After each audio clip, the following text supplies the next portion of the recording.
শুরু করবা, ওযুটা শেষ হওয়ার আগ পর্যন্ত ফেরেশতারা ওযুকারীর জন্য গুনাহ মাফ চাইতে থাকে। ও বন্ধুরে, আমার নবী আরো মেসেজ দেখি জানেননি, কয় তোমরা ওযু করার সময় যখন দুইটা হাত ধৌত করবা, এই হাত দিয়া যত গুনাহ করছেন ওযুর পানির সঙ্গে সব গুনাহগুলো মাটির মধ্যে আল্লাহ ছড়াইয়া ফেলে দিবে। আবার যখন ওযু করার সময় তোমরা মুখের মধ্যে যখন পানি দিবা কুলি করার জন্য, তখন তোমরা গড় গড় কইরা কুলি করবা। তোমাদের মুখ দিয়া জীবনে যত গুনাহ করছো আল্লাহ সেই মুখের গুনাহগুলো মাটির মধ্যে জড়াইয়া ফেলে দিবে।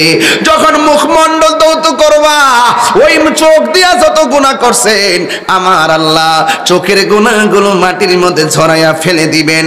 এই বন্ধুরে, শুধুমাত্র তাই নয়, উযু করার পরে শেষ ফুটাটা শরীরের যেখান থেকে ঝরবে, হয়তো বা দাড়ির মাথা থেকে, হয়তো বা কানের লতি থেকে, হয়তো চুলের গোড়া থেকে, শেষ উযুর ফুটা যখন ঝরবে, ওই ফুটার সঙ্গে আমার আল্লাহ উযুকারীর জীবনের গুনাহগুলো মাফ করে দিবে।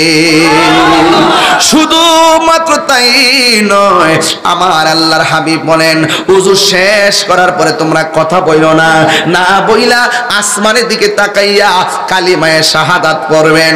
কালিমায়ে শাহাদাত যখন পড়বো, ও বন্ধু বন্ধু বন্ধুরে, আমার নবী আপনার নবী বলেন, উযুকারী যখন উযু কইরা আসমানের দিকে তাকাইয়া কালিমায়ে শাহাদাত পড়বে, আল্লাহ রাব্বুল আলামিন তার জন্য জান্নাতের 8টা দরজা খুলে দিবে। আর বড় করে কোন আল্লাহু আকবার। ও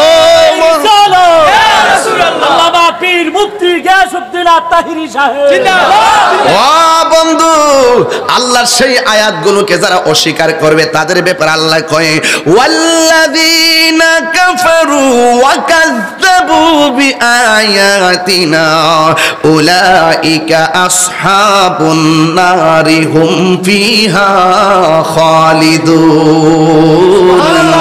আল্লাহ রাব্বুল আলামিন বলেন, ওয়াল্লাযীনা কাফারু, যারা কুফরি করবে, ওয়া কাযযাবু বিআয়াতিনা, আমি আল্লাহর নিদর্শনগুলোকে মিথ্যা বলবে, মিথ্যা প্রতিপন্ন করবে, মিথ্যা বলবে, আল্লাহ বলে উলাইকা আসহাবুন নারি হুম ফিহা খালিদুন, এরাই জাহান্নামের মধ্যে চিরদিন যারা ভুগবে আর জ্বলবে।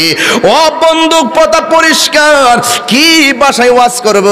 আল্লাহ রাব্বুল আলামিন আগে বলেছিলাম, এই দেখেন, ওয়াস্তাইনু বিস-সাবরি ওয়াস-সালাহ, আল্লাহ কয় তোমরা আমার কাছে সাহায্য চাও ধৈর্যের মাধ্যমে এবং নামাজের মাধ্যমে। কারণ নামাজের মাধ্যমে আপনি যখন নামাজ পড়া দোয়া করবেন,